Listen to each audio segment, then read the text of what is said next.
स्वागत है। आज के इस विश्लेषण में हम एक ऐसे आइडिया पर बात करने वाले हैं जो कंक्रीट के इन जंगलों में रहने वालों के लिए सच में एक गेम चेंजर साबित हो सकता है। जरा सोचिए, क्या तपती हुई खाली छतों को एक मुनाफे वाले बिजनेस में बदला जा सकता है? तो चलिए गहराई से उतरते हैं और रूफटॉप फार्मिंग बिजनेस के इस ट्रांसफॉर्मेटिव ब्लूप्रिंट को समझते हैं। हम में से अधिकतर लोग छत को सिर्फ पानी की टंकी रखने या कह सकते हैं कपड़े सुखाने की जगह मानते हैं, है ना? लेकिन असली सवाल ये है, क्या शहर के घरों के ऊपर की ये खाली जगह हर महीने एक अच्छी खासी इनकम जनरेट कर सकती है? इस सोर्स के अनुसार इसका सीधा सा जवाब है हाँ, बिल्कुल कर सकती है। अब देखिए, शहरों में खेती करने की सबसे बड़ी बाधा क्या है? जमीन की आसमान छूती कीमतें। शहर में खेती के लिए जमीन खरीदना तो लगभग नामुमकिन सा है, लेकिन हमारे ठीक ऊपर मुफ्त की भरपूर धूप वाली खाली छतें तो पहले से मौजूद हैं। ये जगह खेती के लिए एकदम परफेक्ट है। जब सिर के ऊपर ही एक बेहतरीन जगह मौजूद है तो जमीन क्यों खरीदनी? सेक्शन 1, शहर में खेती का सपना। ये मॉडल एक साथ कई समस्याओं को हल करता है। देखा जाए तो ये सच में एक विन विन सिचुएशन है। इससे घर में ताज़ा और केमिकल फ्री खाना तो आता ही है, साथ ही छत पर हरियाली होने से नीचे का घर प्राकृतिक रूप से ठंडा भी रहता है, और सबसे बड़ी बात, ये एक स्टेबल एक्स्ट्रा इनकम का जरिया बन जाता है। सेक्शन 2, मुर्गियां और ताज़ी सब्जियां। शुरुआत करते हैं छत पर मुर्गियां पालने से। इसका गणित काफी दिलचस्प है। सोर्स बताता है कि केवल 20 मुर्गियों से महीने में 400 से 500 अंडे तक मिल सकते हैं। अगर इसे कैलकुलेट करें तो यह हर महीने लगभग 4000 रुपए की कमाई है। और हाँ, 1 साल बाद उन मुर्गियों को मांस के रूप में बेचकर भी अच्छा मुनाफा कमाया जा सकता है। इसे शुरू करना बेहद आसान और कम खर्चीला है।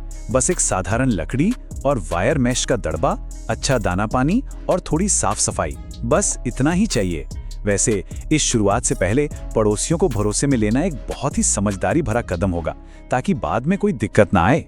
अब अगर सब्जियों की बात करें तो सिर्फ 100 स्क्वायर फीट की छोटी सी जगह में एक ही सीजन में 50 किलो तक टमाटर उगाए जा सकते हैं। जरा सोचिए, इस एक साइकिल से ही लगभग 4000 रुपए तक की उपज मिल जाती है। टमाटर, पालक या मिर्च जैसी आसान फसलों से बहुत आराम से शुरुआत की जा सकती है। शहरों में जैविक यानी ऑर्गेनिक सब्जियों की भारी मांग है और लोग इसके लिए अच्छी कीमत देने को हमेशा तैयार रहते हैं। इसके लिए छत पर भारी मिट्टी भरने की बिल्कुल जरूरत नहीं है। हल्के ग्रो बैग्स, पानी बचाने के लिए ड्रिप इरिगेशन और कीटों से बचाव के लिए नीम के तेल जैसे प्राकृतिक तरीकों का स्मार्ट इस्तेमाल किया जा सकता है। सेक्शन 3, मशरूम और आधुनिक हाइड्रोपोनिक्स। मशरूम फार्मिंग का गणित तो सच में हैरान करने वाला है। सोर्स के अनुसार ऑयस्टर मशरूम का एक बैग तैयार करने में 50 से 70 रुपए का खर्च आता है। हर बैग से लगभग 2 किलो मशरूम निकलता है, जो बाजार में 150 से 200 रुपए प्रति किलो बिकता है। इस तरह सिर्फ 100 बैग्स के सेटअप से 30,000 रुपए तक की शानदार कमाई हो सकती है। छांव और नमी का अपना एक अलग ही जादू है। मशरूम उगाने के लिए बहुत कम जगह चाहिए होती है। छत का कोई भी अंधेरा, नम कोना या एक छोटा सा शेड इसके लिए एकदम परफेक्ट है। और सबसे कमाल की बात यह है कि इसका हार्वेस्ट साइकिल बहुत तेज होता है। सिर्फ 15 से 20 दिनों में फसल तैयार हो जाती है। तकनीक के इस्तेमाल से बिना मिट्टी की खेती भी पूरी तरह संभव है, जिसे हाइड्रोपोनिक्स कहते हैं। ये समझ लीजिए कि ये भविष्य की खेती है, जहां केवल पोषक तत्व से भरे पानी का इस्तेमाल होता है। ये शहरों के लिए एकदम उपयुक्त है और इससे लेट्यूस, बेसिल और स्ट्रॉबेरी जैसी प्रीमियम फसलें उगाई जाती हैं। अगर पानी की खपत की बात करें तो इसके आंकड़े शानदार हैं। हाइड्रोपोनिक्स पारंपरिक खेती की तुलना में 90% तक कम पानी का इस्तेमाल करता है, यानी ये केवल 10% पानी में ही बेहतरीन फसल दे सकता है। शहरों में जहां पानी की कमी एक आम समस्या है, वहां के लिए ये एक बेहद सस्टेनेबल और स्मार्ट विकल्प है। जगह की कमी तो इसमें कोई बाधा है ही नहीं। सिर्फ 10 फीट के एक सिंपल पीवीसी पाइप सेटअप से, जिसे NFT या DWC सिस्टम कहते हैं, सैकड़ों प्रीमियम लेट्यूस उगाए जा सकते हैं और हर एक लेट्यूस 50 से 60 रुपए में बिकता है। शुरुआत में थोड़ी लागत जरूर लगती है, लेकिन बेसिक सीख लेने के बाद ये सिस्टम लगभग ऑटोमेटेड हो जाता है। सेक्शन 4, शुरुआत के 3 आसान कदम। शुरुआत करने के लिए ये 3 क्रिटिकल स्टेप्स हैं। पहला, अपनी छत की जगह को तैयार करना। दूसरा, एक सिंपल सा मैप बनाना कि कौन सी चीज कहां रखी जाएगी, धूप वाली फसलें कहां होंगी और छांव वाला मशरूम कहां। और तीसरा, जो शायद सबसे अहम है, छोटे स्तर से शुरुआत करना। शुरुआत में सारा पैसा एक साथ नहीं लगाना चाहिए, ताकि रिस्क कम से कम रहे। एक बहुत बेसिक सी चीज है जिसे अक्सर नजरअंदाज कर दिया जाता है, वाटरप्रूफिंग और ड्रेनेज।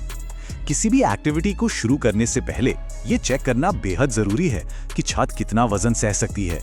उस पर अच्छे से वाटरप्रूफिंग होनी चाहिए और पानी निकलने का ड्रेनेज सिस्टम एकदम बेहतरीन होना चाहिए, ताकि इमारत को कोई नुकसान न पहुंचे।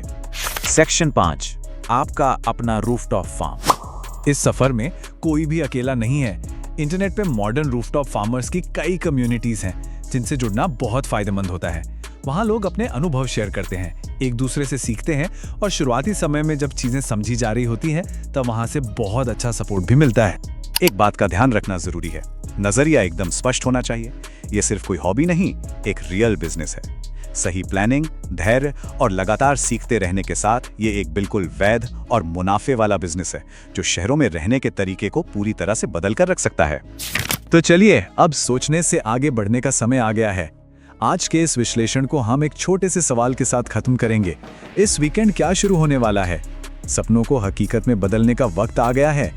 कोई एक तरीका चुनकर, एक ग्रो बैग लाकर या मुर्गियों का दड़बा बनाने की प्लानिंग करके पहला कदम उठाया जा सकता है। तो क्या आज ही एक नया सफर शुरू किया जाएगा?